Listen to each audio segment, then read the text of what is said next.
Was #1 last night, but for her rookie season, she's only making $76,000. I say only, but that's just in comparison to other NBA players. So she's going to be a multi-million. After Caitlin Clark's outrageous ticket sales were leaked, the WNBA was mercilessly exposed. Yes, 25% of ticket sales, merchandising, and TV ratings were leaked.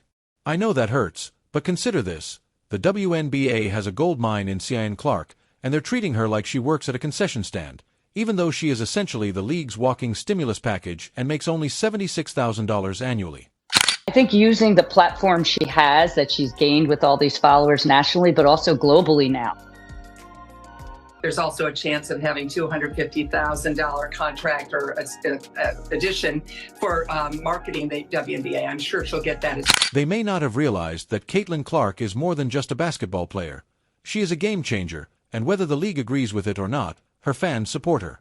The numbers and the passion she brings to the court speak for themselves, so the WNBA needs to wake up, pay her, and celebrate her, or watch her take her skills elsewhere, where we can all see who would lose. Now, word on the street is that Caitlin Clark basically made around $11 million. Changes. I think the eyeballs on this number, $76,000. Now, again, she's making much more than that. Her endorsements are into the millions. Yes, you read correctly.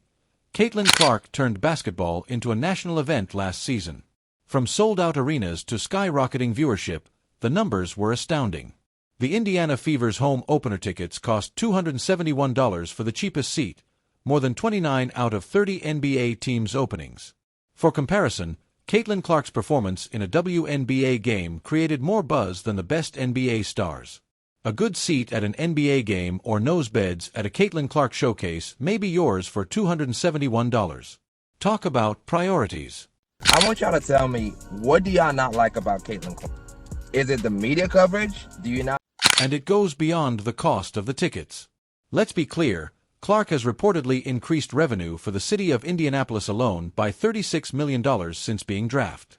The city's restaurants, hotels, and other businesses are all benefiting, but Clark herself is pocketing the money. Fans are baffled as to how the league can justify paying her the same as athletes who, with all due respect, couldn't fill a high school gym given the difference in her influence. On the tickets to the Indiana Fever home opener right now, the cheapest ticket to get you into the building to see Caitlin Clark, $271. And as the tweet here says, that's more expensive than 29 of the 30 NBA teams' home opener lowest priced ticket. That's pretty impressive. I'm going to give you one more here, Ron, before I get your thoughts. A valuation expert estimates that Caitlin Clark has generated somewhere on the order of $36 million extra dollars of revenue for the city of Indianapolis. Comments like, Clark is the reason this league is still afloat, and how does she not have her own private jet by now, were among the sarcastic and shocked reactions that flooded social media when it was revealed that she is responsible for 25% of the WNBA's total revenue, one player 25%. However, the WNBA's response crickets, not to mention the TV numbers, which frequently showed more people watching Clark's games than marquee. One example of an NBA showdown is her college game, which attracted 3.2 million viewers, more than the Warriors versus Celtics clash, which drew 3 million. Indeed, women's basketball did better than the NBA, but rather than applauding this historic change, several WNBA players and critics found excuses to be critical. Or rational request, at least. The only problem is the WNBA until Caitlin Clark had no revenue. Oh please, Caitlin Clark could walk on water and someone would be upset that she couldn't swim. In the meantime, the league prominently displayed her face on their homepage, making the point very evident. Everyone knows that Caitlin Clark is the WNBA's meal ticket, but the league's salary cap keeps her fixed at $76,000, which is hardly enough to pay rent in most cities, let alone live like the superstar she is. Fans are furious and demanding a change in player compensation, arguing that Clark's contribution goes beyond statistics and that it is about elevating the WNBA to a level that no one else has.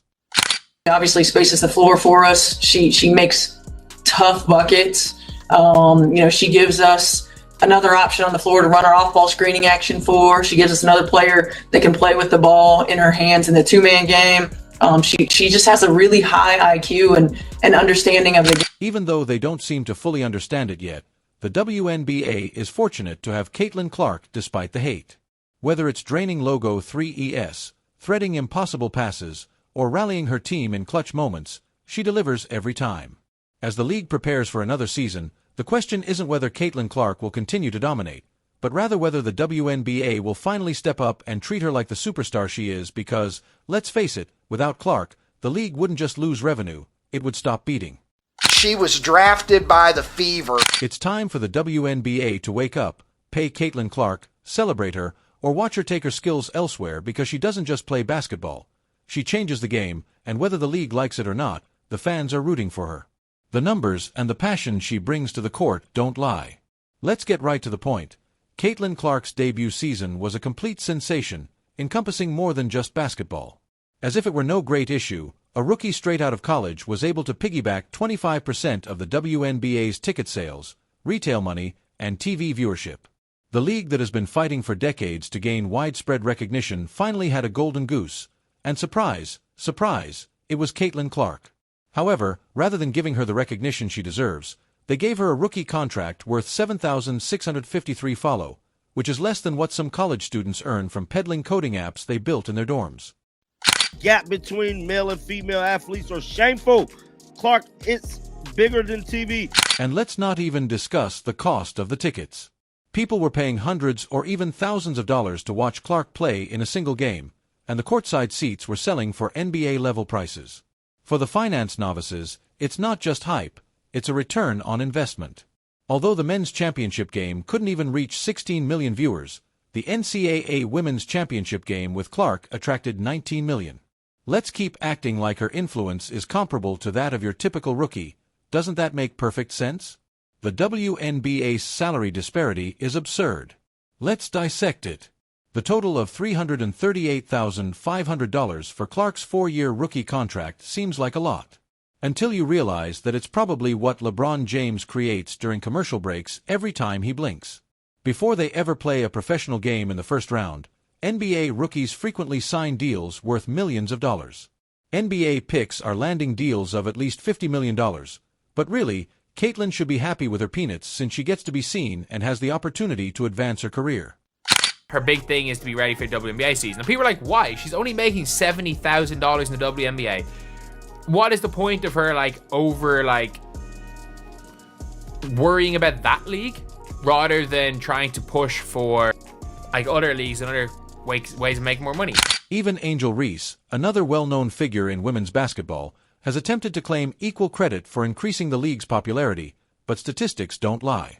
This is where it gets even better, or worse, depending on your tolerance for nonsense. Critics love to minimize her impact, acting as though the WNBA's growth should focus on everyone, not just Clark. The argument goes that focusing on one player doesn't help the league in the long run. Yes, inclusivity is a nice sentiment, but let's not fool ourselves. Caitlin Clark isn't just playing basketball. She's turning the WNBA into must-see TV. Sales of Clark's jerseys are skyrocketing. You can't fake that kind of celebrity power when she's on the court, as arenas are full and TV ratings are extremely high. It's hotter than fish grease right now when it comes to making money. That's why she didn't have to do the Unrivaled League. That's why she didn't have to do none of the stuff they wanted her to do during this offseason for the W. Put this in 305-317, but the NBA has responded with silence and no reform. Fans are pleading with the league to update its pay structure, but nope, let's stick with the same antiquated system and risk alienating the very players and fans who could keep the league relevant. It makes you wonder who's really in charge, doesn't it? The NB, for its part, seems to understand. There have also been no changes made to the salary cap or creative solutions to reward their star player who is essentially carrying the league. She received personalized sneakers from Kevin Durant. Steph Curry received praise from the people. It's almost laughable that other players have potential, but let's not pretend that anyone else is selling out arenas or drawing in 19 million TV viewers. That's not potential, that's reality. While basketball legends are practically lining up to sing her praises, the WNBA's response to her is, at best, lukewarm. Instead of applauding her, Some people are criticizing her play, acting as though her success is a fluke or that others are equally responsible for the league's recent buzz. Let her spend her money, enjoy her life. Clark's influence stretches far beyond the court. She's brought a swagger and confidence to women's basketball that it hasn't seen in decades. Young girls are picking up basketballs because of her brands, are lining up to sponsor her. Fans who couldn't tell you the difference between a free throw and a layup are tuning in just to see her play, and yet the league treats her like just another cog in the machine. Imagine if the NBA treated Michael Jordan that way. In the 9, spoiler alert, it wouldn't exist as we know it today. The numbers don't lie, but the league sure does. The WNBA wants to act like its success is the result of collective growth. Let's be real, it's Caitlin Clark dragging the league forward, kicking and screaming. Without her, those TV ratings plummet, those ticket sales nosedive, and those merchandise profits evaporate. The league should be bending over backward to keep her happy, not sticking to antiquated pay structures that scream, "We don't actually value you, but you can see here." She's like, you're not worried about a rookie contract. Fans aren't blind to this nonsense. People are calling for change on social media, pointing out the ridiculousness of her pay in comparison to her impact. It's not just about fairness, it's about business. You don't underpay the person who is responsible for your survival. That's not just bad optics, it's bad maths. However, it appears that the WNBA is too busy celebrating its incremental growth to realize that the league is playing a risky game. If they don't adjust, they risk losing not just Clark but the momentum she has created.